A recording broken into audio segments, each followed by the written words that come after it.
Good morning, welcome to morning analysis. This is Mahalakshmi. Telangana ఎన్నికల సమరం కురుక్షేత్రాన్ని తలపిస్తోంది. ప్రతి నియోజకవర్గంలో నువ్వా నేనా అన్నట్టుగా ప్రధాన పార్టీల అభ్యర్థులు తలపడుతున్నారు.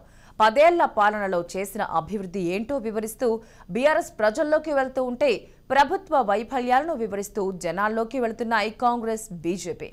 ఇక తెలంగాణ రాష్ట్ర వ్యాప్తంగా అసెంబ్లీ ఎన్నికల నామినేషన్ల పర్వం జోరుగానే సాగుతోంది.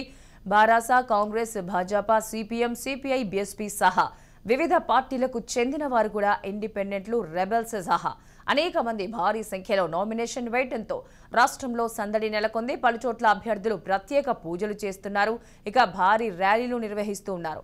ముఖ్యమంత్రి 2 నియోజకవర్గాల్లో నామినేషన్ వేసేశారు. ర్యాలీలో అక్కడక్కడ చిన్న చిన్న అపశృతులు కూడా దొర్లాయి. ఒకే సమయంలో 2 పార్టీల అభ్యర్థులు ర్యాలీలు నిర్వహించడంతో ఇబ్రహీంపట్నంలో ఉద్రిక్తత నెలకొంది. ఇక నామినేషన్ల దాఖలకు ఈ రోజే గడువు ముగియనుంది. మరి ఈ రోజు ఇంకెంతగా నామినేషన్ల పర్వం కొనసాగుతుందనేది కూడా మనం వేచి చూడాలి. రైట్, ఇవాళ మార్నింగ్ అనాలిసిస్ లో మనతో పాటు పార్టిసిపేట్ చేస్తూ ఉన్నారు యోగేశ్వర్ రెడ్డి గారు, టీపీసీసీ అధికార ప్రతినిధి, హరిరమాదేవి గారు బీఆర్ఎస్ నుంచి, సునీత గారు బీజేపీ అధికార ప్రతినిధి, అదేవిధంగా వెంకటేశ్వర శర్మ గారు analyst. Good morning all of you అండి. Welcome to morning analysis. Right, మనం బీఆర్ఎస్ నుంచి మొదలు పెడదాం. అధికారం ఇప్పటి వరకు అనుభవించారు, నెక్స్ట్ కూడా మాదే అధికారం అని తొడగొడుతూ ఉన్నారు నాయకులందరూ కూడా. సో ప్రచారంలో కూడా చిన్న చిన్న అపశృతులు దొర్లుతున్నా కూడా అభివృద్ధి చేశామనే విషయాన్ని మీరు ప్రజల్లోకి తీసుకెళ్లడంలో కొంత విఫలమయ్యారు అనేది విశ్లేషకుల మాట. మీ వర్షన్ ఏంటి రమ్మగారు? కరెక్ట్ అండి, అభివృద్ధి చేశారనేది మీరే చెప్తున్నారు, ప్రజలందరూ కూడా గమనిస్తున్నారు. అందరికి కూడా తెలుసు ఎంత డెవలప్మెంట్ అయింది. సమైక్యాంధ్రలో ఎట్లా ఉండే, తెలంగాణ విడిపోయిన తర్వాత ఇవాళ బీఆర్ఎస్ ప్రభుత్వంలో తెలంగాణ అభివృద్ధి సంక్షేమం ఎట్లా 2 పాదాలుగా కొనసాగుతున్నదో ప్రజలందరికీ కూడా తెలుసు. సరే, దాన్ని ప్రజలకు తీసుకుపోవడంలో విఫలం అవ్వడం అనేది ఎక్కడ లేదండి, నడుస్తుంది. అది ప్రజలే చెప్తున్నారు, విఫలం అవ్వడం కాదు. ప్రతి సంక్షేమం ఒక ఇంటికి అందినప్పుడు వాళ్ళ నుంచే మనం ఆ వర్షన్ వింటా ఉన్నాం. ప్రజలందరూ కూడా తెలుసు. ఇవాళ నీళ్లకు గతంలో చూస్తే ఎక్కడికన్నా ఎన్నికల ప్రచారంలో వెళ్ళినప్పుడు, నేను కాంగ్రెస్ పార్టీలో ఒక 20 years పనిచేశానండి. నేను general secretary, PCC, AICC member కూడా నేను పనిచేశాను. 20 సంవత్సరాల కాలం కాంగ్రెస్ పార్టీలో రాజశేఖర రెడ్డి గారి ప్రభుత్వంలో చూసాము. తర్వాత 2014 ఎప్పుడైతే ఈ ప్రభుత్వం వచ్చిన తర్వాత కూడా చూసాము. అయితే అప్పుడు నీళ్ల కోసం ఎంత ఉండిందంటే, మహిళలు ఎక్కడికన్నా మేము ఎన్నికల ప్రచారంలో వెళ్ళినప్పుడు ఎక్కడన్నా వెళ్తే వాళ్ళు అన్ని బిందెలాడ్డం పెట్టుకొని ధర్నాలు చేసిన, నిరసనలు జరిపిన సందర్భాలు ఎన్నో చూసినాం మేము. అదేవిధంగా కరెంటు విషయానికి వచ్చినా కూడా ఇప్పుడు ఎంతో మంది ఇక్కడ సిటీ, నేను వరంగల్లో ఉంటాను, ఇక్కడ వరంగల్ సిటీ ప్రాంతం అయితే ఎక్కడైనా కూడా కరెంటు విషయానికి వస్తే ఎక్కడికన్నా వెళ్తే వాళ్ళకంటే ముందు మనము అడిగేదానికంటే ముందు ప్రజలు వాళ్ళ ఇళ్ల నుంచి వాళ్ళే చెప్తా ఉన్నారు. ఎప్పుడు కూడా కరెంటు ఘోష అనేది లేదు. గతంలో కంటే చాలా చాలా నయం. అసలు 1 గంట సేపు కరెంటు పోయిన సందర్భాన్ని మేము చూడలేదని.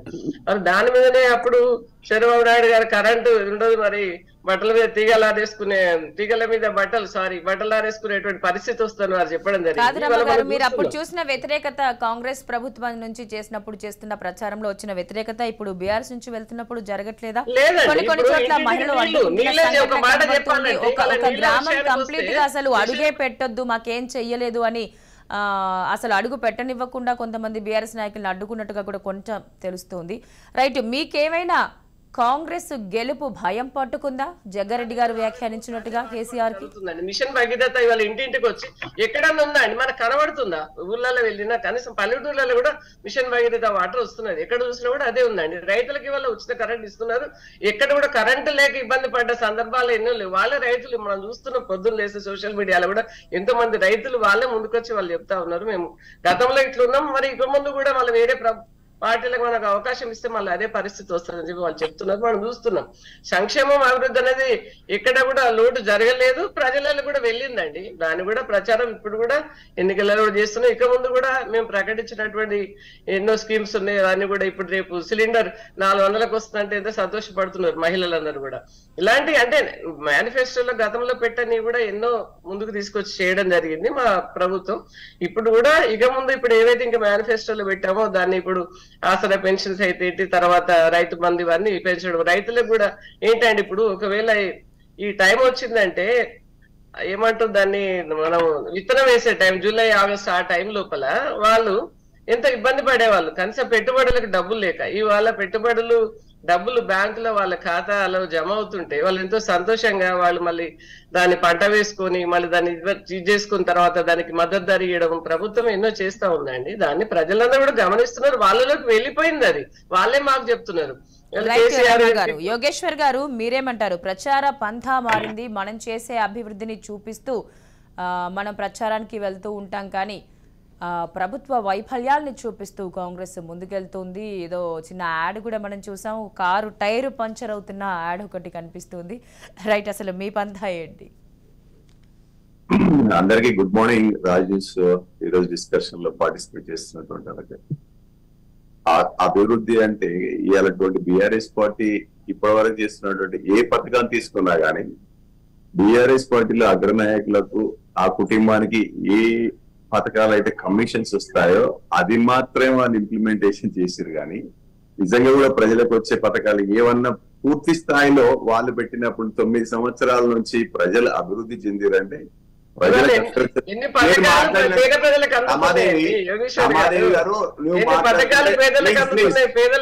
సంక్షేమం గురించి మీరు ఆలోచించండి. ఎన్ని పథకాలు అందులో కమిషన్ ఉంటదండి. ఆ పథకంలో 3,000 2,000 ఇప్పటి వరకు పెన్షన్, ఇక ముందు 3,000 ఇస్తున్నట్టున్నాం. దాంట్లో ఏం కమిషన్ ఉంటదండి? పేదవాళ్ళ సంక్షేమం గురించి ఆలోచించే ముఖ్యమంత్రి అన్నారు అంటే కేసీఆర్ గారు అసలు గతంలో జరగలేదు. రమ గారు లెట్ హిమ్ ఫినిష్ అండి. యోగేశ్వర్ రెడ్డి గారు ఒక్కసారి చెప్పండి. యోగేశ్వర్ గారు సమన్వయం ఉండదు, రేపు చూడండి ఏం జరుగుతుంది అనేది. ఇంకా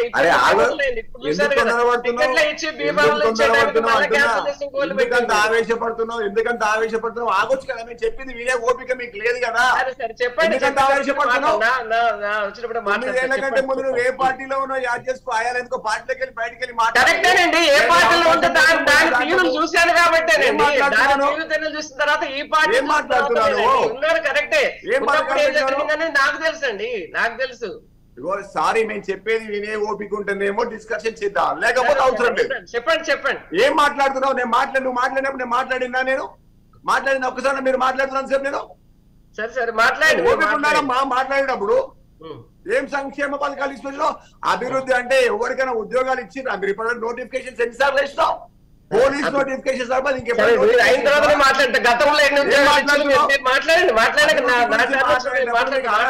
అంటున్నా. ఏదైతే తెలంగాణ రాష్ట్రం కోసం, ఏ సామాజిక తెలంగాణ కోసం అయితే పోరాటం చేసినామో ఆ సామాజిక తెలంగాణ కోసం ఒక్కసారి నువ్వు ఆలోచన చేశారా? మేము అభివృద్ధి అంటే అభివృద్ధి గురించి మేము చెప్పేది విన్నమ్మా.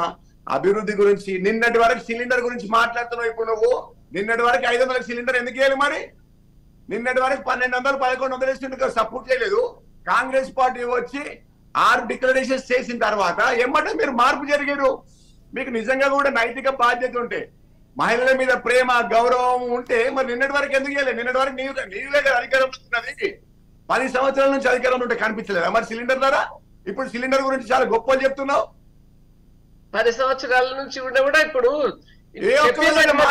అట్లా కాదండి. మీరు 10 సంవత్సరాలప్పుడు ఏం జరిగిందో మీరు అప్పుడు ఉన్నారు, అసలు మీకు తెలుసా? అప్పుడు 10 సంవత్సరాల కాలంలో ఏం జరిగింది, అప్పుడు 10 సంవత్సరాల కాలంలో ఏం జరిగింది అనేది మీకు తెలిసి ఉంటే, మీకు అన్ని తెలిసిందన్నావు. మీకు అన్ని తెలిసిందన్నావు మన కాంగ్రెస్ పార్టీ. అప్పుడు ఏం చేయాలి, ఇప్పుడు ఎందుకు చేసింది అన్నప్పుడు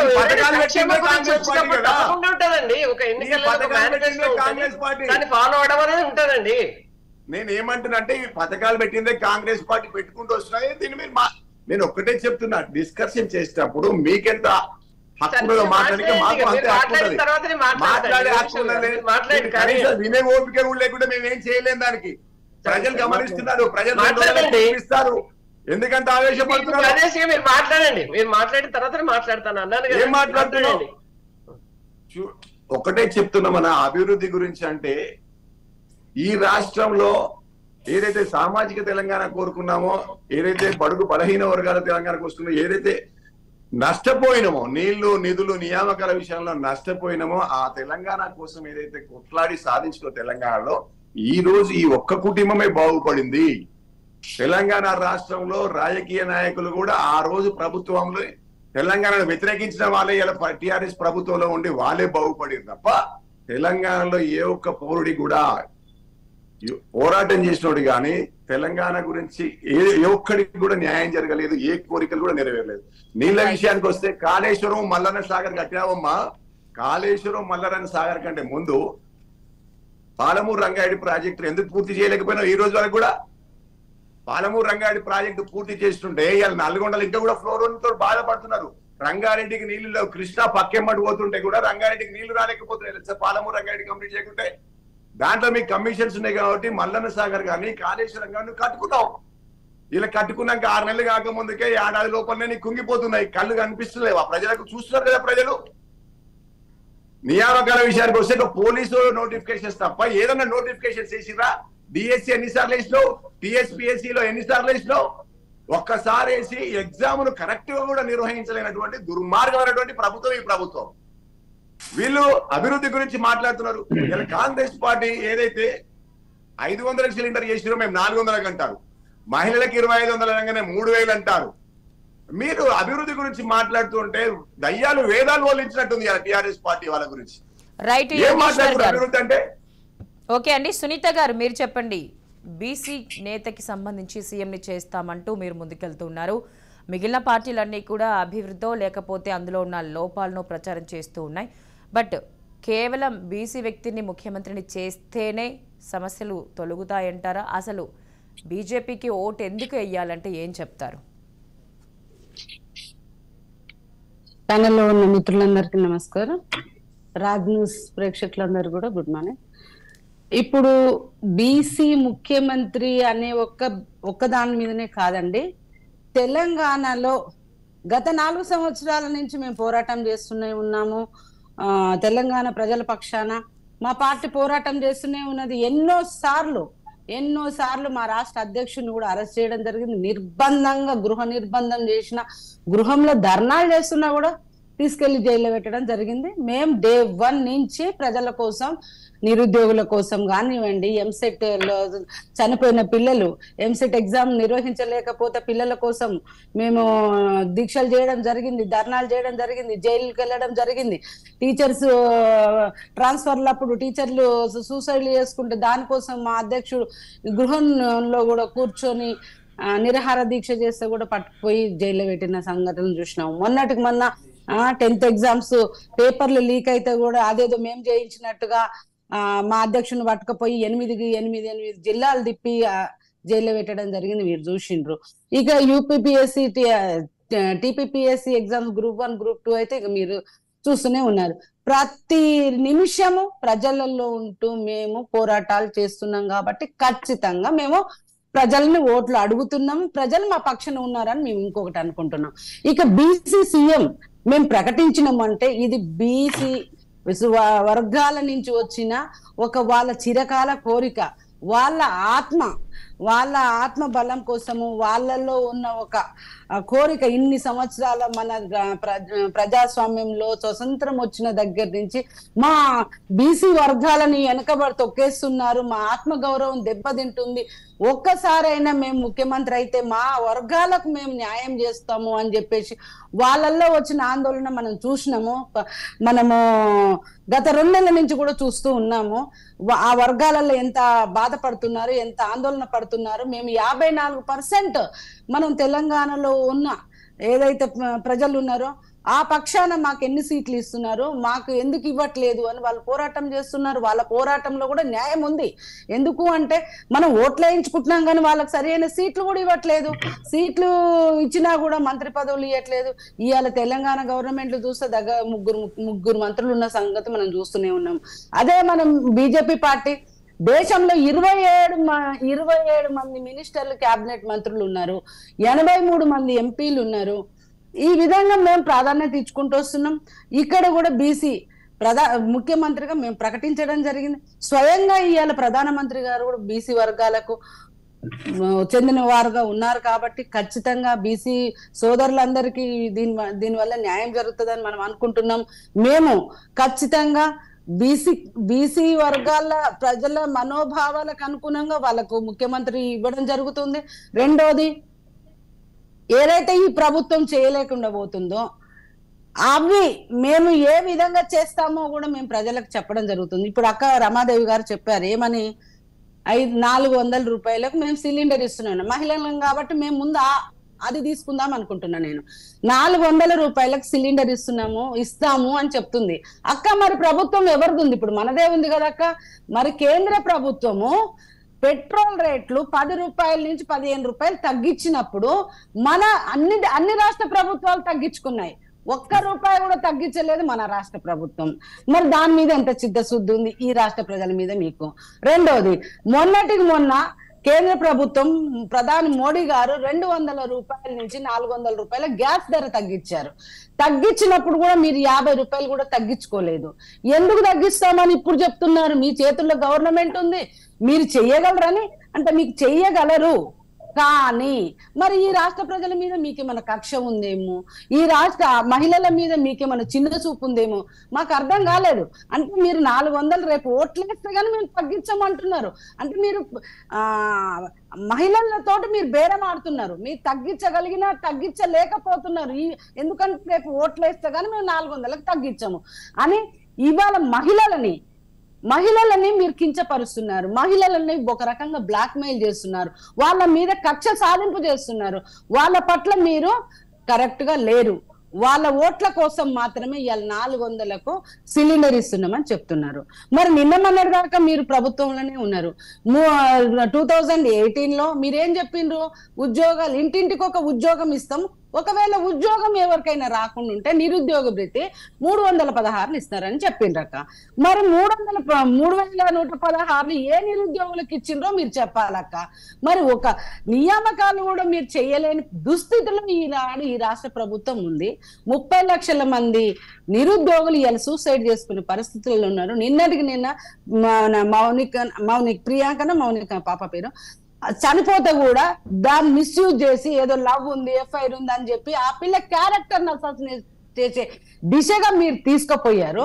మీరు మనకు నీరు, నిధులు, నియామకాలు ఈ స్లోగన్ తోటి మనం తెలంగాణ తెచ్చుకున్నాం.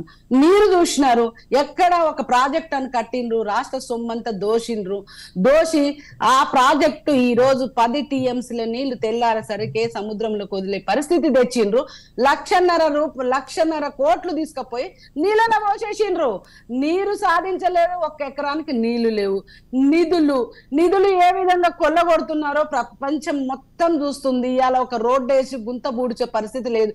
గుంత బూడ్చిన కాంట్రాక్టర్ పైసలు ఇచ్చే పరిస్థితి లేదు. ఉద్యోగం చేసిన ఉద్యోగస్తులకు నెల కరెక్ట్ గా జీతాలు ఇచ్చే పరిస్థితి లేదు.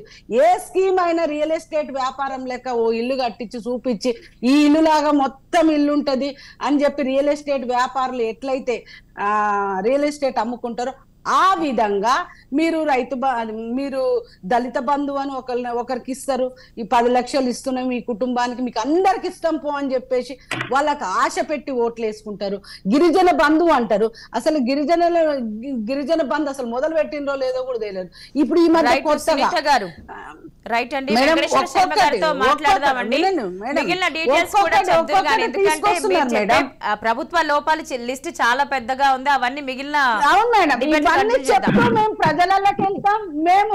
మనకి ప్యానెల్ లో మిగిలిన వాళ్ళకు కూడా అవకాశం ఇవ్వాలి కదా. వెంకటేశ్వర శర్మ గారు స్టార్ట్ అయినప్పటి నుంచి పాపం ప్రేక్షక పాత్ర వహిస్తున్నారు. వెంకటేశ్వర శర్మ గారు చెప్పండి, ఎలక్షన్స్ వచ్చిన టైంలోనే ప్రజలకున్న అవసరాలు నేతలకి గుర్తొస్తాయా? అప్పటి వరకు వారికి నిత్యావసరాలకి సంబంధించిన అవసరాలు ఉండవా? వాళ్ళ ఇంట్లో వంట చేసుకోరా? ఆ టైంలోనే వాళ్ళకి తగ్గిస్తారా? అందరికీ నమస్కారం. ఇది ఎన్నికల సమయం లోపల ఎన్నికల రాజకీయాలు అంటే మనం రాజకీయాలను మనం చూసుకుంటే సిద్ధాంత రాజకీయాలు, అధికార రాజకీయాలు, ఎన్నికల రాజకీయాలు.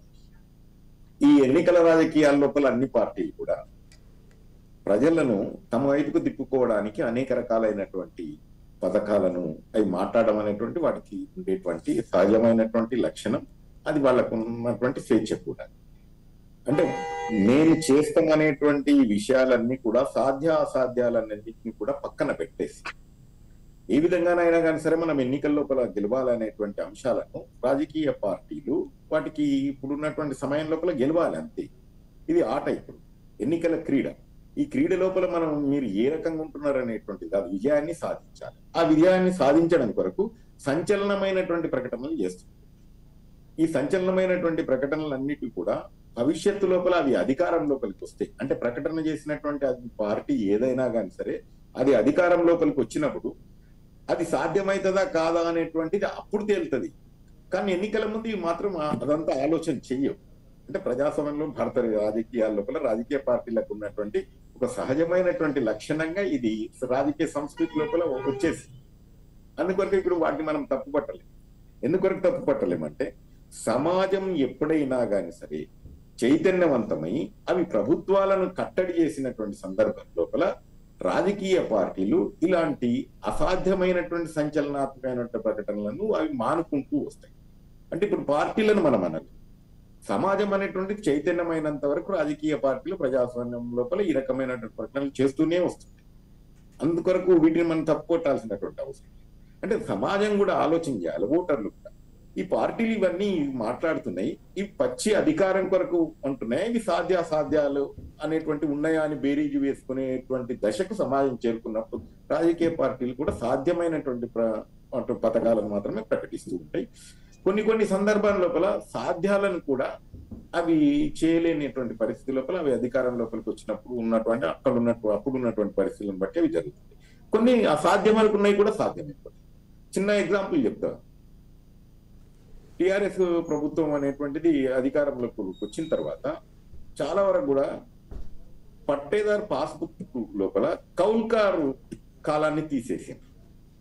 ఇది చాలా సంచలనాత్మకమైన, చాలా మంది అసలు వాళ్ళు చెప్పుకోలేకపోతున్నారు. ఎందుకొరకంటే టిఆర్ఎస్ పార్టీ వాళ్ళు నిజంగా ఎందుకొరకంటే ఎప్పుడైనా కానీ ఎన్నికల లోపల ఏ పార్టీ అయినటువంటి వాళ్ళు, నేను ఏ పార్టీని సమర్థించను కాదు, ఏ పార్టీ లోపల ఉన్నటువంటి నాయకులైనా కానీ సరే ప్రతి పార్టీ అధికారం లోపలికి వచ్చినప్పుడు కొన్ని ప్రజలకు సంబంధించినటువంటి అద్భుతమైనటువంటి విషయాలను, సంక్షేమ పథకాలను కొనసాగిస్తే కొన్నిటి లోపల ఫెయిల్ అయ్యి అధికారం లోపలికి రావడం కొరకు ఎన్నికల లోపల ప్రతి పార్టీ కూడా తాను విజయవంతమైనటువంటి పథకాలను విజయవంతంగా చెప్పుకుంటూ ఉంటది.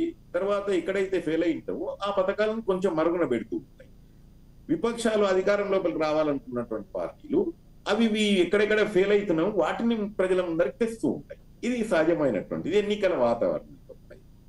అయితే ఇక్కడ కేసీఆర్ గారు వచ్చిన తర్వాత పట్టేదారు పాస్బుక్ లోపల అంటే కాస్తుకారు కాలం అంటాం తెలంగాణ. అది తీసివేయడం వలన రైతులందరూ కూడా అంటే ఎకరా భూమి, అర్ధెకరా ఉన్నటువంటి వాళ్ళు, 5 ఎకరాలు ఉన్నటువంటి వాళ్ళు గుండెల మీద చేస్తున్నారు. ఎందుకొరకంటే ఇంకోరు వచ్చి అది ఇంకోరికి కబ్జాలో పలిపోతుంది. గతం లోపల ఉన్నటువంటిది ఏంటంటే 13 ఏళ్ళు ఎవరైనా కానీ సరే ఆ రైతు పొలాన్ని చేస్తే వాళ్ళకి రైట్స్ వస్తాయి. ఇలాంటివన్నీ పక్కకి వెళ్ళిపోయి అందుకొరకు ఇవి రైతు బంధు, రైతు బీమా అనేటువంటిది టిఆర్ఎస్ ప్రభుత్వం వాళ్ళు చేసినటువంటిది. కాంగ్రెస్ ప్రభుత్వం లోపల వాళ్ళు చేసినటువంటి పథకాలు కూడా ఎన్టీ రామారావు ప్రారంభించినటువంటి ₹2 కిలో బియ్యాన్ని వాళ్ళు హైయెస్ట్ తీసుకొచ్చి ₹1 కిలో బియ్యం అనేటువంటిది, ఇటువంటివి. తర్వాత బీజేపీ కేంద్రం లోపల అధికారం లోపల ఉంటూ దేశ భద్రత, ఈ రక్షణ, ఇవన్నిటినీ కూడా ప్రతి పార్టీలు కూడా తాము చేస్తున్నటువంటి విజయవంతమైనటువంటి పథకాలన్నింటినీ కూడా ప్రజల లోపల ఎన్నికల వాతావరణంలో అవి చెప్పుకుంటూ పోతూ ఉంటాయి. సంచలనాత్మకమైనటువంటి ప్రకటనలు కూడా చేస్తుంటాయి. ఈ సంచలనాత్మకమైనటువంటి ప్రకటన లోపల కూడా మనం బీసీని ముఖ్యమంత్రిని చేస్తాం అనేటువంటిది బీజేపీ ప్రకటించడం అనేటువంటిది కూడా ఒక సంచలనం. ఎందుకంటే అవతల ఉన్నటువంటి పార్టీలను ఇరుకాటం లోపల పెట్టడంతో పాటు మనం విజయం సాధించాలనేటువంటి ప్రతి రాజకీయ పార్టీకి ఉండేటువంటి ఒక ఎత్తుగడ వ్యూహాలు, ఆ వ్యూహాలతోనే అది ముందుకు పోతుంది. అంత మాత్రం చేత ఒక బీసీ ముఖ్యమంత్రి అయినంత మాత్రాన మొత్తం మంత్రదండం చూపంత్ర అన్ని సమస్యలు తీరుతాయా, ఓసీ ముఖ్యమంత్రి అయితే తీరుతుందా, ఇవన్నీ కాదు. కానీ రాజకీయ పార్టీలు అట్లా ప్రకటిస్తూ ఉంటాయి. ఆ ప్రకటనలో మనం తప్పుపట్టాల్సినటువంటి అవసరం ఏమీ లేదు. అయితే సాధ్యాసాధ్యాలు అనేటువంటిది ఎప్పటికీ అయిపోతుంది అంటే సమాజం చైతన్యవంతం కావాల్సిన అవసరం. ఈ సమాజం చైతన్యవంతమైనప్పుడు అప్పుడు మాత్రమే మనం అనుకుంటున్నాం అండి, బీసీ ముఖ్యమంత్రి అయితే సమస్యలన్నీ పరిష్కారం అవుతాయా, ఎస్టీ ముఖ్యమంత్రి అవుతుందా, ఎస్సీ ముఖ్యమంత్రి అవుతుందా, ఓసీ ముఖ్యమంత్రి అవుతుందా? కాదు. కానీ కాదు అని మనకు వాస్తవం తెలిసినా మనుషుల లోపల ఒక సంతృప్తి అనేటువంటిది, ఓ మనవాడు కూడా అయ్యిండు కదా ఈ రకంగా. అంటే ఆయన చాలా మంది అయ్యిండు. ఈ గతం లోపల చరిత్ర లోపల తీసుకుంటే ముఖ్యమంత్రులు బీసీలు అయినరు, ఎస్సీలు అయినరు, తర్వాత ఎస్టీలు అయినటువంటి వాళ్ళు ఉన్నారు అధికారం లోపల. అంత మాత్రం చేత ఆ కులాలేమీ పెద్దగా బాగుతారు. బీసీ ముఖ్యమంత్రి అయినంత మాత్రం బీసీలు మొత్తం కూడా ఏదో అద్భుతంగా అభివృద్ధిని సాధించి ఇంకేమీ లేకుండా అనేటువంటి ఓసీలు ముఖ్యమంత్రి అయినంత మాత్రం ఓసీలు అందరూ అవుతారు అనేది ఇవంటివి ఉండవు. ఎందుకంటే భారతీయ సమాజాన్ని మనం అర్థం చేసుకుంటున్నప్పుడు ఈ సమాజం అనేటువంటిది చాలా ఒక వైవిధ్యమైనటువంటి, మిగిలిన దేశాల కంటే ఇది వైవిధ్యమైనటువంటి సమాజం. ఇక్కడ అనేకమైనటువంటి కులాలున్నాయి, మతాలున్నాయి, ఇవన్నీ ఉన్నా కానీ వీటి మధ్యన నేను వైరుధ్యం అంటే వైవిధ్యమైనటువంటి ఇంతటి వైవిధ్యమైనటువంటి సమాజాన్ని అర్థం చేసుకునేటువంటివన్నీ కూడా రాజకీయ పార్టీలు ఆ ప్రభావం అంటే ఎన్నికల లోపల ఆ ఓట్లను సేకరించడం కొరకు ఇటువంటివైనటువంటి పథకాలను కానీ ఇటువంటి అంశాలను కానీ ముందుకు తెస్తూ ఉంది. వెంకటేశ్వర శర్మ గారు పట్టించుకోవాల్సిన అవసరం లేదు. తర్వాత ఎన్నికల క్రీడల లోపల ప్రజలు తమను వాళ్ళు అనుకున్నటువంటి పార్టీకి వాళ్ళు ఓటు వేయడం అనేటువంటి జరుగుతుంటే అధికారం లోపలికి వచ్చిన తర్వాత వాళ్ళు చేస్తారా ఫెయిల్ అవుతారా అనేటువంటి అన్ని పార్టీలు ఫెయిల్ అయ్యాయి. ఇప్పటి వరకు చరిత్రలు చూపించుకుంటే చెప్పిన పార్టీలు అన్ని సాధ్యం కావు, అన్ని ఫెయిల్ కావు. ఇవన్నీ రైట్. రమ గారు, మీ పైన వస్తున్న ఎలిగేషన్స్ కి సంబంధించి మీరేం సమాధానం చెప్తారు? ఉద్యోగ అవకాశాలకి సంబంధించి 9 ఏళ్ల నుంచి ఉన్నారు, ఇప్పటి వరకు ఇవ్వలేదు నోటిఫికేషన్లకి సంబంధించి అని అన్నారు. మీరు చెప్తున్న ఈ నీళ్లు నిధులు నియామకాలకి సంబంధించే కంప్లీట్గా మీరు న్యాయం చేయలేదన్నది విపక్షాల మాట. ఒకటండి, ఒక చిన్న ఫ్యామిలీ విడిపోయిన తర్వాతనే సర్దుబాటు చేయడానికి వాళ్ళకి అన్ని సమకూర్చడానికి ఎంతో టైం తీసుకుంటుంది. ఒక అన్నదమ్ములు ఒక ఇంట్లో ఉండి వేరే ఫ్యామిలీగా వచ్చినప్పుడు ఏం జరుగుతుందనేది మనకు తెలుసు. ఇప్పుడు ఆ సోదరి చెప్పింది, మరి ఇప్పుడు సెంట్రల్ గవర్నమెంట్ ఎన్ని ప్రభుత్వ ఉద్యోగాలు ఇచ్చింది అనేది వారికే తెలిసి ఉండాలి. ఇప్పుడు అందరికి కూడా ప్రభుత్వ ఉద్యోగాలు కూడా సాధ్యం కావండి.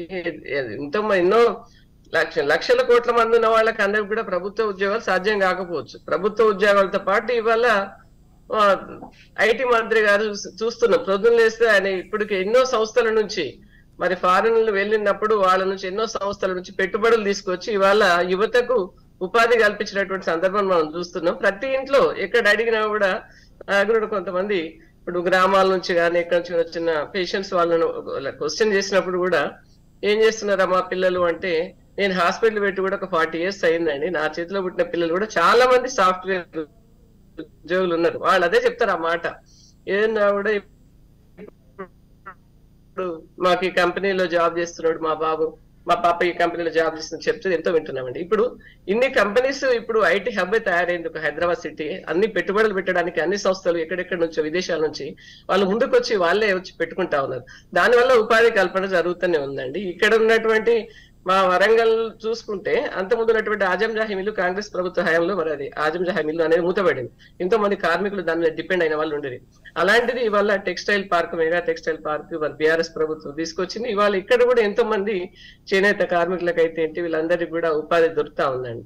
ఇలాంటి ప్రతి వాళ్ళకి కూడా ఏదో ఒక రకంగా ఇప్పుడు చూస్తే ఎక్కడైనా ఉట్టిగున్న ఖాళీగా ఉన్నటువంటి పిల్లలు అంటే విద్యార్థులు కానివ్వండి, చదువు అయితే ఇమీడియట్ గా ఎవరిని ప్రశ్నించండి మీరు అదే మాట చెప్తారు. ఏం చేస్తున్నారు అంటే సాఫ్ట్వేర్ ఉద్యోగంగా పనిచేసుకుంటున్నాడు అని. అది కూడా ఉద్యోగమే కదండి. ఉద్యోగం అది ఇప్పుడు మనకు సంస్థలే లేకపోతే, మన కంపెనీలే లేకపోతే మరి వాళ్ళు ఏం చేసుకుంటారు? గతంలో దానికి ఇప్పటికీ కూడా ఎంతో పెరిగింది. దాంతోపాటు ప్రభుత్వ ఉద్యోగాలు కూడా ఎన్నో నోటిఫికేషన్స్ వస్తూనే ఉన్నాయి, నడుస్తూనే ఉన్నాయి. ఒకేసారి సాధ్యం కాదు ఏదైనా కూడా. కేంద్రంలో మరి ఎన్ని ఉద్యోగాలు ఇచ్చేది అనేది ఒకసారి చూసుకోవాలి. సోదరు చెప్పారు మరి బీసీ ముఖ్యమంత్రిని చేస్తాము అనేది ఒకటి నినాదాన్ని మేము తీసుకుపోతున్నామని. ప్రజలు నమ్మే స్థితిలో ఉంటారండి. మరి బీసీ ఉన్నటువంటి ఒక అధ్యక్షుడిని, బీసీగా ఉన్న అధ్యక్షుడిని తీసేసి వాళ్ళ ఒక అగ్రకుల నాయకుడిని మరి బీజేపీ పార్టీ అధ్యక్షుని చేసింది. దాన్ని నమ్మే స్థితిలో ఉన్నారని మనం ఒకసారి ఆలోచించాలి. సోదరి అని కూడా ఆలోచన చేయాలి. ఎందుకంటే ఒక ఆయనే ఉన్నప్పుడు ఎట్లా ఉండే అనేది వారు బండి సంజయ్ గారు ఏం చేసిందని అందరూ తెలుసు. ఇప్పుడు ఏం జరుగుతుంది అనేది కూడా అందరూ చూస్తూనే ఉన్నారు. ప్రజలు దీన్ని అయితే నమ్మరండి. ఈ సోదరుడు యోగేశ్వర్ రెడ్డి గారు కూడా చెప్పారు, మీరు అన్నేళ్ళు పనిచేస్తారని. వారు మాట్లాడినప్పుడు నువ్వు అని ఒకటి ప్రస్తావన తెచ్చారు. నువ్వు అనేది సంస్కారం అయితే కాదండి. అది ఎవరినైనా మనం గౌరవించుకోవడం అనేది మన సాంప్రదాయం. ఆ విధంగా మాట్లాడాల్సిన అవసరం కూడా మీకు ఉంది. ఇప్పుడు ఇక ముందు కూడా ఇప్పటి వరకు ఎందుకు వేయలేదు, ఇప్పుడే మరి వచ్చేసరికి 400 చేస్తున్నారు అని ఒకటి. తర్వాత సోదరిమని డీజిల్ ధరలు అంత పెరిగినప్పుడు 200 పెంచడం. మీరు 100 పెంచుకుంటే సిలిండర్ ధరలు, డీజిల్ ధరలు, పెట్రోల్ ధరలు ఎక్కడికో తీసుకొని వెళ్ళిపోయి మరి మీరెందుకు తగ్గించలేదు అన్నప్పుడు మరి మీరు కేంద్ర ప్రభుత్వం చేయాలి. ఏమనంటే చమురు సంస్థలు పెరుగుతున్నాయి వాటి మేము వేస్తున్నాం అని చెప్పి మీరు చెప్తా ఉన్నారు. ఎంత గతంలో ఎంత ఉన్నాయండి సిలిండర్ ధర? 600-700 ఉన్నది 1200కి వెళ్ళిపోయింది. 1200 వచ్చిన కూడా ఇంకా తీసుకుని దాంతో పాటు 1200-1300 దాకా ఒక సిలిండర్ ధర పెంచినటువంటి ఘనత బీజేపీ ప్రభుత్వానికి. మరి ఎంతసేపు పేదల సంక్షేమం గురించి ఆలోచించే ప్రభుత్వం బీఆర్ఎస్ ప్రభుత్వం అయితే మరి అధికారంలో ఉన్నటువంటి సెంట్రల్ లో ఉన్నటువంటి కేంద్ర ప్రభుత్వం అంబానీలకు ఆదానీలకు కొమ్ము కాస్తూ మరి వాళ్ళని కూడా వెనుకోసుకొచ్చి మరి ఎక్కడికో తీసుకెళ్లిపోయి మరి ఏం చేస్తుంది అనేది కూడా తెలుసు. ఏం చేసేది ఏంటో తెలుసు, మీరు చేసేది ప్రజలు. రేపు ప్రజల తీర్పు 3వ తారీఖు నాడు రాబోతా ఉన్నది. ఏ ప్రభుత్వానికి మరి ప్రజల అనుకూలంగా ఉన్నారు, ప్రజల సంక్షేమం ఆలోచన ప్రభుత్వం ఏంది అనే చెప్పి మనకు తెలుసు. తప్పనిసరిగా త్వరలోనే మనకి ఈ రిజల్ట్ కూడా మన అందరం కూడా చూస్తాం. ఆ రోజు కూడా వాళ్ళ కలిసి అందరం కూడా ఒక చర్చ వేదిక పెట్టుకొని మాట్లాడదామని చెప్పి కూడా నేను యోగేశ్వర్ గారు కేసీఆర్ గారు రైట్ రమ్మ గారు యోగేశ్వర్ గారు కేసీఆర్ ప్రచారంలో చెప్తూ కాంగ్రెస్ కి గానీ నేషనల్ పార్టీస్ కానీ అసలు మీరు అవకాశం ఇచ్చారు అంటే గనక 50 ఏళ్ళు వెనక్కి వెళ్లాల్సిందే అని అన్నారు. అంటే ఈ 10 ఏళ్ల కాలంలో వీళ్ళు అంతా అభివృద్ధి చేశారా? ఒకవేళ మీరు అధికారంలోకి వస్తే 50 ఏళ్ళు వెనక్కి వెళ్ళడం ఏంటి? ఇప్పుడు రమాదేవి గారు మాట్లాడుతూ ఒక్కసారన్నా మీరు ప్రభుత్వాలకు నోటిఫికేషన్స్ చేసిరా? మీరు 9.5 సంవత్సరాలు అయిపోయింది కదా అధికారంలోకి వచ్చి. మీరు అధికారంలోకి వచ్చిన తర్వాత నిజంగా కూడా ఆ కోణంలో పయనిస్తే ఎంతమంది యువకులు వయసు అయిపోయిన వాళ్ళు ఎంతమంది అయిపోతున్నారు, ఉద్యోగాలు రాక ఆత్మహత్యలు చేసుకున్న వాళ్ళు ఎంతమంది ఉన్నారు, ఒక్కసారి మీరు ఆలోచన చేసుకోండి. మీరు గుండెల మీద చేసుకుంటే ఆలోచన చేస్తారు. పార్టీని కాపాడుకోవడంలో మాట్లాడడంలో తప్పు లేదు, కానీ వాస్తవాలు కొన్నైనా మాట్లాడాలి. ఎన్నిసార్లు నోటిఫికేషన్స్ చేస్తారు చెప్పండి? నోటిఫికేషన్స్ చేస్తే ఇలా ప్రజలంతా మా పక్షాన్ని ఎందుకున్నారు? ఇప్పుడు బీజేపీ సుంత గారు చెప్పారు నిరుద్యోగ భృతి ఇస్తా అన్నారు. కనీసం నిరుద్యోగ భృతి కూడా ఇంప్లిమెంటేషన్ చేయలేదు. కేవలం మీరు ఏమన్నా చేస్తున్నారంటే ఎన్నికలు వస్తున్నాయనే సందర్భంలో పథకాలు పెట్టడం, దళిత బంధు పథకం ఒక బై ఎలక్షన్ లో పెడతావు, ఇంకొకటి బీసీ బంధు దళిత బంధు అని కూడా చెప్పుకుంటూ పోతూనే ఉంటారు. కానీ పూర్తి స్థాయిలో ఇప్పటివరకు మీరు ఇంప్లిమెంటేషన్ చేసి 9 సంవత్సరాల కాలంలో ఇంప్లిమెంటేషన్ చేసినటువంటి డబుల్ బెడ్రూమ్లు ఇచ్చిన ఎన్ని గ్రామాల్లో ఎంతమందికి డబుల్ బెడ్రూమ్లు ఇచ్చారు? దళితులకు 3 ఎకరాలు ఇస్తాను, ఎంతమందికి ఇచ్చినావు దళితులకు 3 ఎకరాల పొలాన్ని?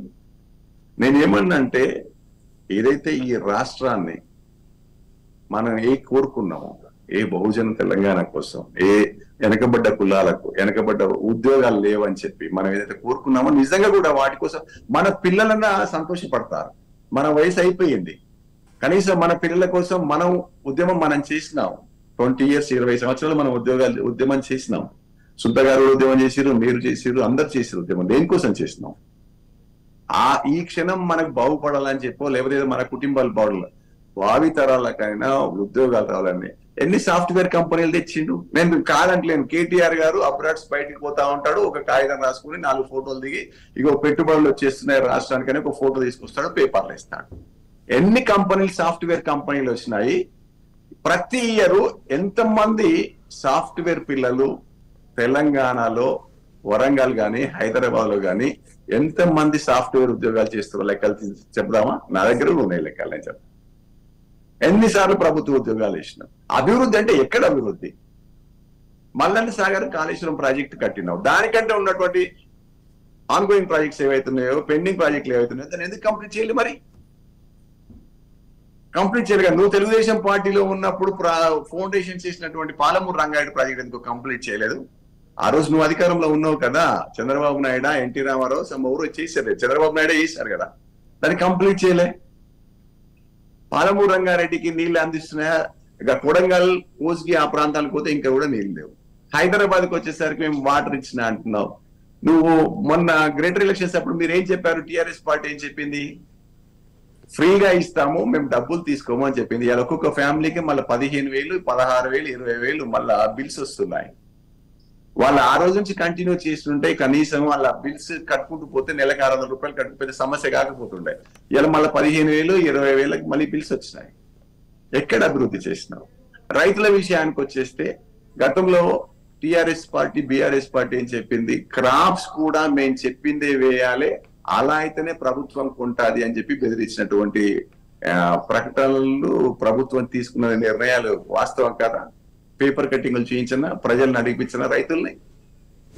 సేమ్ టైం రైతులు పండించిన పంటకు కొనే దిక్కు లేకుండా కూడా, గిడ్డంగి భవనాలు లేకుండా కూడా, వర్షాలు వస్తే పుట్టుకుపోయి రైతులు అన్నమో రామచంద్ర అని చెప్పి మొత్తుకున్నారు. పండించిన పంట చేతికి దొరకకుండా కూడా, గిట్టుబాటు ధర దొరకకపోయా. కొన్ని నాదులు లేకపోయా. ఎక్కడ ఏ రంగానికి నువ్వు బాగు చేసినావో చెప్పండి. బీఆర్ఎస్ పార్టీ అంటే ఏ రంగంలో ప్రజలకు పూర్తి స్థాయిగా న్యాయం చేసినాము మేము అని చెప్పడానికి ఏమన్నా అవకాశాలు ఉన్నాయా? పూర్తి ఒకటి చెప్పండి. ఇప్పుడు భారతీయ జనతా పార్టీ బీసీ ముఖ్యమంత్రి అనే వాదము నినాదం తప్ప వాళ్ళు చేసింది ఏమున్నది? మీరు వాళ్ళు ఇద్దరు మాట్లాడుకుంటుంటే ఓపెన్ గా తెలుస్తున్నది. మీరు అభివృద్ధి ఏం చేసారు, మీరు సహకరించలేదు వాళ్ళు అంటారు, వాళ్ళకి సహకరించలేదు మీరు అంటారు. ప్రధానమంత్రి గారు ఏ రాష్ట్రానికి పోయినా కానీ ఎన్ని గొడవలు ఉన్నా కానీ ఈ దేశానికి ప్రధానమంత్రి ఉన్నప్పుడు రాష్ట్రాలకు వస్తే గౌరవించడం అది మన సాంప్రదాయం, సంస్కృతి. ముఖ్యమంత్రి గారు ఆయన వస్తే ఈయన ఓడు, ఈయన వస్తే ఆయన ఓడు. ఈయనకు అవసరం ఉన్నన్ని రోజులు, రాష్ట్ర ముఖ్యమంత్రికి అవసరం ఉన్నన్ని రోజులు, ఆయన కొడుకును ముఖ్యమంత్రిని చేస్తా అనుకున్నన్ని రోజులు నరేంద్ర మోడీ గారు చుట్టూ తిరిగాడు. ఆయన చేసినటువంటి కేంద్రంలో ప్రజా వ్యతిరేక విధానాలన్నిటి కూడా మద్దతు పలికిండు. రైతు బిల్లుకి ఫస్ట్ కేసీఆర్ గారి మద్దతు పలికిరు కదా. మధ్యలో ఏం జరిగిందో, ఎక్కడ వ్యతిరేకత వచ్చిందో, ఎక్కడ ఇద్దరికి సైక్యత కుదరలేదో దూరం అయిపోయారు. 10 సార్లు ప్రధానమంత్రి వస్తే కూడా కేసీఆర్ గారు కలవకపోయాయి. ఎట్లా బాగుపడతారు అంటే ఒక రాజకీయ నాయకుల్లా కాకుండా కూడా తెలంగాణ రాష్ట్రంలో ఒక పౌరుడిగా అడుగుతున్నాను నేను. ఎట్లా బాగుపడాలి? చదువుకున్నటువంటి వాళ్ళు ఎలా బాగుపడాలి? వాళ్ళకి ఎట్లా అభివృద్ధి అంటే మీ కుటుంబం అభివృద్ధి చేస్తున్నో నిజానికి కూడా చెప్పాలంటే కల్వకుంట్ల కుటుంబానికి ఎక్కడైతే కమిషన్స్ వస్తాయో ఆ పథకాలను మాత్రమే ఇంప్లిమెంటేషన్ చేస్తున్నారు. రైతు బంధు విషయానికి వస్తే కూడా వేల కోట్ల రూపాయలు పనికిరాని భూములకు కూడా రైతు బంధు పేరుతో డబ్బులు ఇచ్చారు. ఇప్పుడు అదన్నీ మాట్లాడినాం అనుకో మేము వ్యతిరేకత, నేనంటే పార్టీ పరంగా మాట్లాడలేదు, వ్యక్తిగతంగా కూడా నేను మాట్లాడుతున్న కొన్ని విషయాలు. ఎంత దుర్వినియోగం జరుగుతున్న దాంట్లో కూడా కొంతమందికి. ధరణి విషయానికి వస్తే భూములు లేవని చెప్పి తాతలు ముత్తాతలు కూడా మా తాతలు తండ్రులు అమ్ముకున్నారు, ఈ ప్రాపర్టీస్ మావి కావు అని చెప్పి వెళ్ళిపోయినటువంటి గ్రామాలకు వెళ్ళి కొంతమంది బడా రైతులు కూడా మళ్ళా ధరణి పేరుతోటి మళ్ళా పేర్లని ముందరకు వచ్చి మళ్ళా వాళ్ళకి పాస్బుక్లు వస్తే పాపం కొంతమంది అయితే పేద రైతులు, పేద కుటుంబాలు ఇప్పటికీ ఎంఆర్ఓల చుట్టూ, ఎండిఓల చుట్టూ తిరిగి కొంతమంది ఎంఆర్ఓల మీద దాడులు చేసారు, హత్యలు చేసారు. భూముల కొట్లల గురించి ధరణి పోర్టల్లో కొన్ని సవరణలు చేయలేని అటువంటి సందర్భంలో ఎక్కడ డెవలప్మెంట్ అనేది శూన్యం తెలుసా, జీరో అయిపోయింది. బీఆర్ఎస్ ప్రభుత్వం వచ్చిన తర్వాత ఏ రంగంలో ముందుకు వచ్చింది?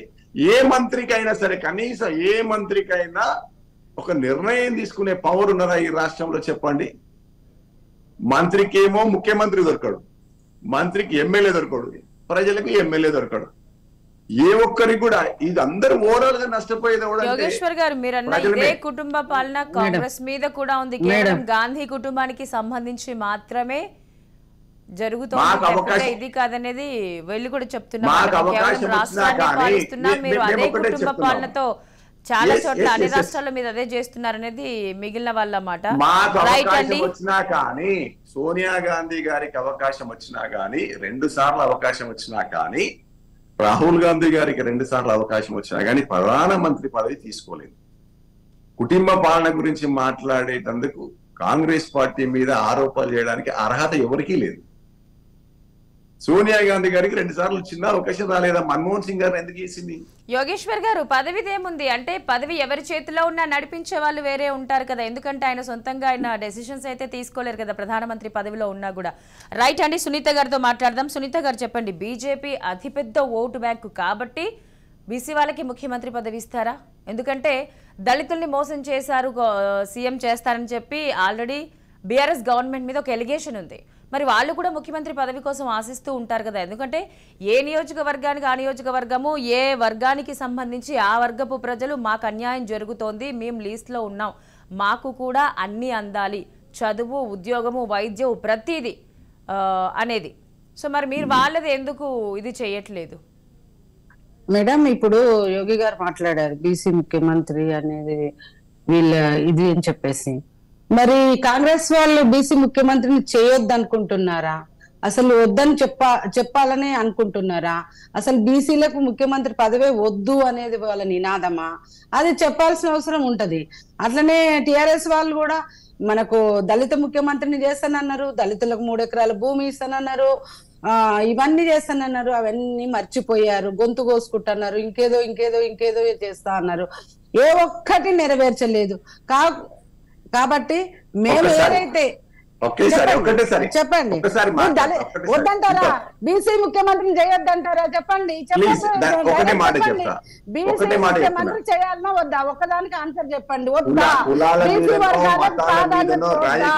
పార్టీ కాంగ్రెస్ పార్టీ కాదు, అందరికీ అట్లా కాదండి. మీరు బీసీ మీ పిసిసి మాజీ నేను మాట్లాడుతున్నాను. వచ్చిన తర్వాత యోగి గారు మీరు ఇన్ని మాట్లాడినా నేను మాట్లాడలేదు. మీరు యోగి గారు మీరు గౌరవంగా ఉండండి.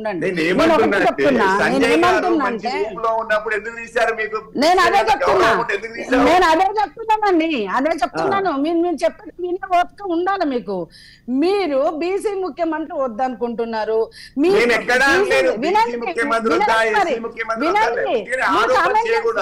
వినండి, మీరు ఆరోపణ చేసినప్పుడు కూడా వాస్తవమే మాట్లాడాలి కదా. మీరు దాని మీద పాయింట్ అవుట్ చేస్తున్నారంటే మీరు వ్యతిరేకంగా ఉన్నట్టు.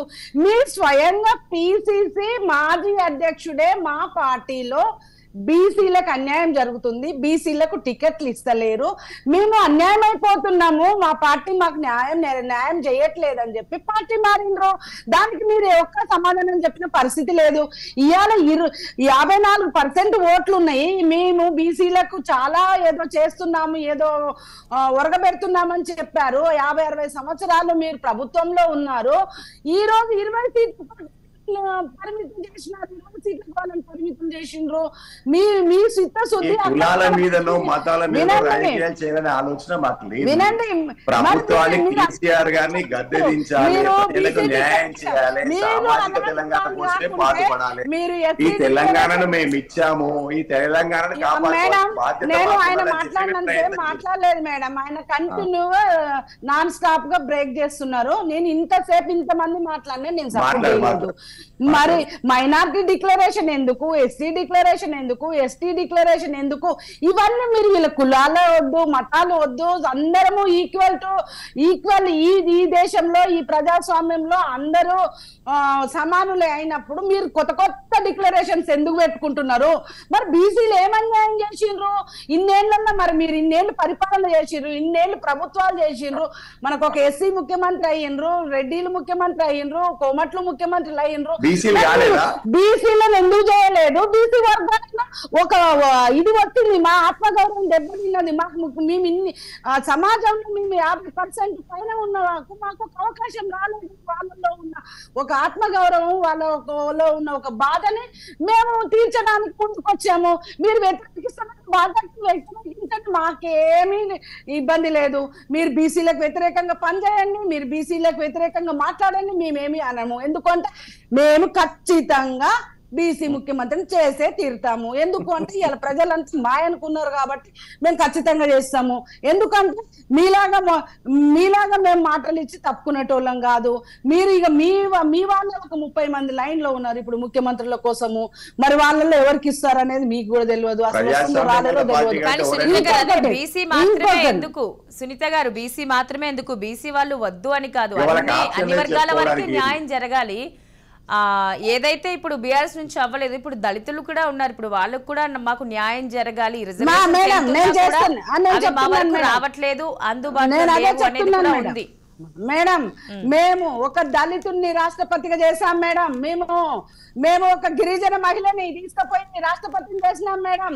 ఒక బీసీని తీసుకుపోయి ప్రధానమంత్రిని చేసింది బీజేపీ పార్టీ. మీరు ఎక్కడా మేము ఏ కులాన్ని వెనకకు తీసుకురాలేదు. ఇవాళ 87 మంది, మొత్తము 87 మంది, 105 మంది ఎంపీలు ఇవాళ మాకు మా ఎంపీలు ఉన్నారు పార్లమెంట్ లో. ఇవాళ 27 మంది మినిస్టర్లు బీసీలు ఉన్నారు. మీరు ఎక్కడున్నదో మీరు చెప్పండి. మేము దళితులను వినండి, మీరు కోరుకుంటున్నారా సంజయ్ గారు రాష్ట్రానికి పరిమితం చేయాలని?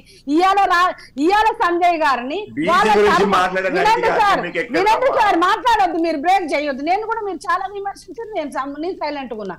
ఇవాళ సంజయ్ గారికి మా పార్టీలో ప్రతి 3 సంవత్సరాలకు ఒక టర్మ్ ఒకరికి మారుతా ఉంటాము. మరి లక్ష్మణ్ గారిని మార్చి మేము సంజయ్ గారిని వేసుకున్నాము, సంజయ్ గారిని మార్చి మేము ఇప్పుడు కిషన్ రెడ్డి గారిని వేసుకున్నాము. ఆ తర్వాత మేమేం చేసినాము, సంజయ్ గారిని నేషనల్ లీడర్ గా తయారు చేసినాము. ఇవాళ నేషనల్ జనరల్ సెక్రటరీగా నా పార్టీలో ఉన్నాడు. ఆయన తెలంగాణకే కాకుండా అన్ని రాష్ట్రాలకు తన సర్వీస్ ఇవ్వగలుగుతున్నాడు. ఒక బీసీ వ్యక్తిగా బీసీ వర్గాల కోసం దేశవ్యాప్తంగా పోరాటం చేయడానికి ఆయన ముందు పెట్టినాం. మేము తీసుకొని కూర్చోబెట్టలేదు. మేము అంతకంటే డబుల్ నేషనల్ జనరల్ సెక్రటరీ చేసినాం మేడం. మేము తీసుకుపోయి మీలాగా పార్టీ మారేలాగా చేయలేదు. మీలాగా పాపం అలిగిపోయిన సీట్ ఇవ్వకుండా కనీసం పట్టించుకోకుండా పలకరించకుండా వదిలేయలేదు మేడం. మేము మా పార్టీ అలా కాదు. మా పార్టీ ప్రతి ఒక్కరు గౌరవిస్తుంది, ప్రతి ఒక్కరికి సమాన ప్రాధాన్యత ఇస్తుంది. వాళ్ళని ఎక్కడ మా పార్టీకి వాళ్ళు ఎక్కడ అవసరమో అక్కడ పెట్టాము, వాళ్ళకి సరైన గౌరవం ఇస్తాము. రేపు బీసీ ముఖ్యమంత్రి అంటున్నారు, వాళ్ళకు కూడా ఛాన్స్ ఉంది కదా మేడం. తను బీసీ వర్గాల నుంచి వచ్చిన వ్యక్తే, వారికి ముఖ్యమంత్రి అయ్యే ఛాన్స్ కూడా ఉన్నది. ఇవన్నీ మర్చిపోతున్నారు. రెండోది అక్క మాట్లాడినరు ఉద్యోగాలు మేడం. అక్క ఇవాళ తెలంగాణ బిడ్డలకు ఒక కళ, ప్రభుత్వ ఉద్యోగం చెయ్యాలనేది ఒక కళ. ఇవాళ వచ్చేసి అశోక్ నగర్ లో కానివ్వండి, అమీర్పేటలో కానివ్వండి, కోచింగ్ సెంటర్లలో లక్షల రూపాయలు వెచ్చిస్తూ అమ్మ నాన్నలు ఊర్లలో కూలి పనులు చేస్తూ కూడా పైసలు పంపిస్తుంటే వాళ్ళు ట్రైనింగ్ సెంటర్లలో కోచింగ్ సెంటర్లలో ట్రైనింగ్ తీసుకొని Group 1 కానీ Group 2 కానీ టెట్ కానీ వీటి ఎగ్జామ్స్ కోసం ప్రిపేర్ అవుతుంటే మీ అసమర్థ పరిపాలన వల్ల, మీ అసమర్థ గవర్నమెంట్ వల్ల ఈ రోజు ఒక్కొక్క ఎగ్జామ్ 14 సార్లు మీకు పేపర్ అవుట్ అయిపోయి ఏంది మేడం ఇది? ఒక్కొక్కరు చెప్పుకోలేక తల్లిదండ్రులకు చెప్పలేక సూసైడ్ చేసుకుంటున్నారు మేడం. మేము తల్లిదండ్రులకు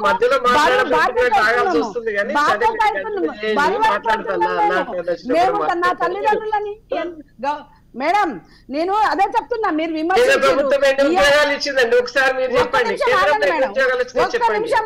మేడం ఇక్కడ 1,85,000 ఉద్యోగాలు ఉన్నాయి మన ప్రభుత్వ పరంగా అని చెప్పి ఒక నివేదిక ఉన్నది. ఆ నివేదిక ప్రకారం ఇవ్వాలన్నా వద్దా? ఇవాళ 9 సంవత్సరాలు అయిపోయి 10వ సంవత్సరంలో అడుగు పెడుతున్నాం మనము. ఇంతవరకు టీచర్ ఉద్యోగాల నియామకాలు జరగలేదు మేడం. ఇప్పుడు అంతకుముందు ఏదైతే తెలంగాణ ప్రభుత్వం రాకముందు మన ఉద్యోగాలన్నీ ఆంధ్ర వాళ్ళు కొట్టేస్తున్నారు అని చెప్పి ఆ రోజు మనం పోరాటం చేసి ఉద్యోగాల నియామకాలు ఆపేసుకున్నాం మనము. ఎందుకు అంటే మనకు తెలంగాణ వచ్చినాక మన బిడ్డలందరికీ ఉద్యోగాలు వస్తాయని. కానీ వాళ్ళకి ఏజ్ బార్ అయిపోయి ఇవాళ 40-45 సంవత్సరాలకు వచ్చినా కనీసం ఉద్యోగాల నియామకాలు లేక వాళ్ళ ఇంట్లో పిల్లలకు ఫుడ్ పెట్టలేక అసలు యువకులకైతే పెళ్లిళ్ళు చేసుకునే కూడా పరిస్థితి లేదు మేడం. ఖాళీగా ఉన్న ఉద్యోగాలు నింపడానికి మీకున్న బాధ ఏంది, మీకున్న ఇబ్బంది ఏంది, మీరు ఎందుకు నింపట్లేరు? ఒకవేళ నోటిఫికేషన్ అని పెడతారు మేడం, ఉంటే దాంట్లో అన్ని లొసుగులతో కోర్టులు పోయి మొట్టేస్తారు, కోర్టు ఆపేస్తుంది. లేదంటే ఇట్లా పేపర్ లీకులు చేసి వాళ్ళ పొట్ట మీద కొడతారు. కనీసం ఇవన్నీ మేడం ఎంసెట్ ఎగ్జామ్ పెట్టలేకపోయిన దరిద్ర గవర్నమెంట్ మేడం ఇది. 10th ఎగ్జామ్స్ కూడా పెట్టలేని పనికి మాల గవర్నమెంట్ మేడం ఇది.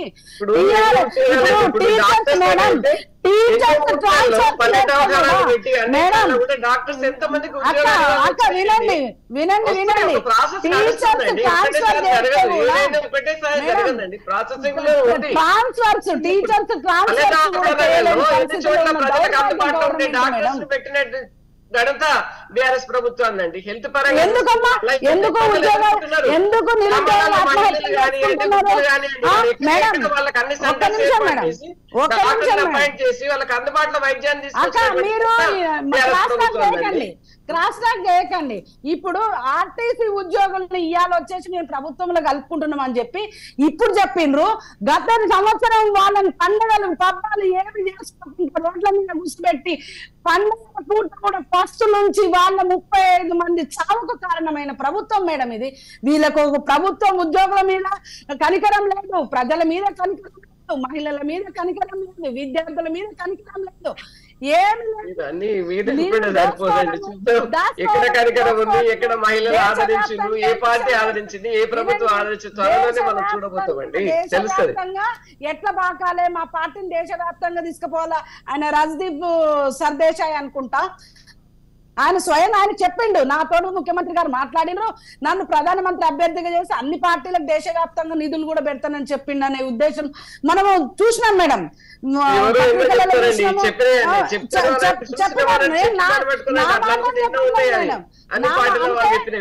అదే చెప్తున్నా మేడం, మీరు ప్రగతి భవన్ కట్టడానికి పైసలు ఉంటాయి, ఫ్లైట్లు కొనడానికి పైసలు ఉంటాయి, కానీ నిరుద్యోగులకు పైసలు ఇస్తేందుకు ఉండవు, మీకు దళితులకు 3 ఎకరాలు ఇస్తేందుకు ఉండవు, మీకు కనీసం ప్రాజెక్టు చక్కగా కట్టడానికి ఇంజనీరు, గ్రేట్ ఇంజనీరు, నదులకు నడకలు ఆనాడు నది కూడా ఎట్లా ప్రవహించాలో నేర్పిన మన ఇంజనీర్ గారు కట్టిన ప్రాజెక్టు 1,00,000 కోట్లు, మనం ట్యాక్సులు కట్టిన అమౌంట్, మన రక్తం దారపోసినాము, ఆ రక్తం దారపోసి కట్టిన పైసల్ని ఇవాళ నీళ్ళలో పోసిండు మేడం. 10 TMCల నీరు ఇవాళ గోదావరి నీళ్లు సముద్రం పాలు చేసినాము. ఎందుకో వీళ్ళు కట్టిన తెలివి తక్కువ project, corruption project, Kaleshwaram project కాస్త కరప్షన్ ప్రాజెక్ట్ అయింది, కల్వకుంట్ల ప్రాజెక్ట్ గా మారిపోయింది మేడం. ఇవాళ ఏమంటాడు ఆయన, వీళ్ళు కావాలని రాజకీయం చేస్తుండ్రు అని అంటారు. మేమేమన్నా పిల్లర్లు ఏమన్నా మేమేమన్నా తీసేసి వచ్చినామా మేడం? పిల్లర్లు ఏమన్నా మేము తీసేసి వచ్చినా మేడం? చెప్పింది కదా మేడం, చెప్పింది కదా మేడం, బ్యారేజ్ సేఫ్టీ సమగ్ర నివేదిక విన్నటువంటి ఆ వ్యక్తులు అక్కడ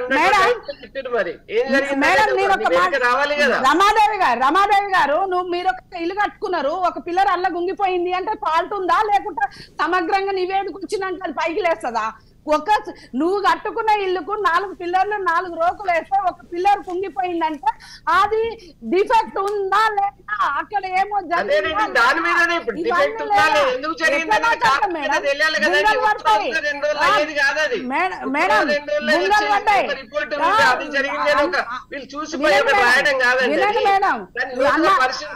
పరిశీలన చేయాల్సినటువంటి అవసరం ఉంది. పరిశీలన చేయాలి, దాని నివేదిక రావాలి. కుంగిపోతే సౌండ్ వస్తుందా అండి? సౌండ్ రాదు కదా మేడం. కుంగిపోయింది ఓకే, బుంగలు పడ్డది ఓకే, పంపు హౌసులు మునిగిపోయినాయి ఓకే, కాల్వలు కూలిపోయినాయి ఓకే, ఏది జరిగినా మీకు పట్టదు, ఏది జరిగినా పట్టకుండా ఎవరు లేరు. క్షణం ఒక రోజు కూడా ఖాళీ లేకుండా టీఆర్ఎస్ ప్రభుత్వం అండి. ఎవరు కూడా ఖాళీగా ఉంటారు. ఉండడం, సంక్షేమం గురించి, అభివృద్ధి గురించి, ప్రజల ఆరోగ్యం గురించి ఆలోచించేటువంటి మంత్రులు కానివ్వండి మా దాంట్లోనే ఉన్నారండి. మా పార్టీలో ఉన్నాయని చెప్పడం కాదు, వాస్తవం అది 100% వాస్తవం. ఒక రోజు ఖాళీ ఉండదు. అలాంటి పాటుపడేటువంటి నాయకులే ఈ పార్టీలో ఉన్నారండి, ప్రభుత్వంలో. అవును, పిల్లర్లు కుంగిపోవడం వాస్తవం కాదు, బుంగలు పడడం వాస్తవం కాదు, పంప్ హౌజులు మునిగిపోవడం వాస్తవం కాదు, వాల్స్ కూలిపోవడం, కాలువలకున్న వాల్స్ కూలిపోవడం వాస్తవం కాదు. ఊరికే మాట్లాడుతున్నాము. ఇవాళ ఒక పర్యాటక కేంద్రంగా కూడా మారిన పరిస్థితి. సెక్యూరిటీ పెట్టి పోలీసు వాళ్ళ పహారా పెట్టి కనీసం మనుషులను పోనివ్వని పరిస్థితి అది దాపరించింది మేడం.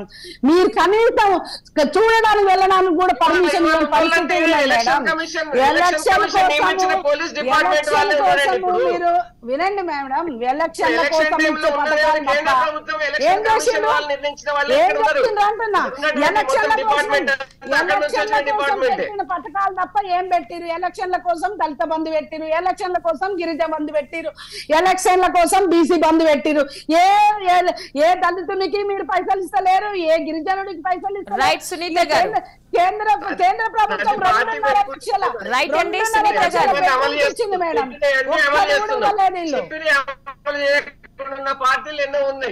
ఓకే అండి, ఓకే సునీత గారు, right. Thank you so much అండి. మార్నింగ్ ఎనాలిసిస్ లో మాతో పాటు పార్టిసిపేట్ చేసినందుకు వెంకటేశ్వర శర్మ గారు, సునీత గారు, యోగేశ్వర గారు, అదేవిధంగా రమాదేవి గారు, థ్యాంక్ యూ సో మచ్ అండి. సో ఇయర్స్ చూసారు కదా, ఇది మార్నింగ్ ఎనాలిసిస్. సో ఈరోజే తుది గడువు కావడంతో నామినేషన్స్ కి సంబంధించి త్వరపడుతూ ఉన్నారు. ఇప్పటికే మేజర్గా అప్లికేషన్స్ అన్నీ కూడా నామినేట్ చేసినట్టుగా తెలుస్తూ ఉంది.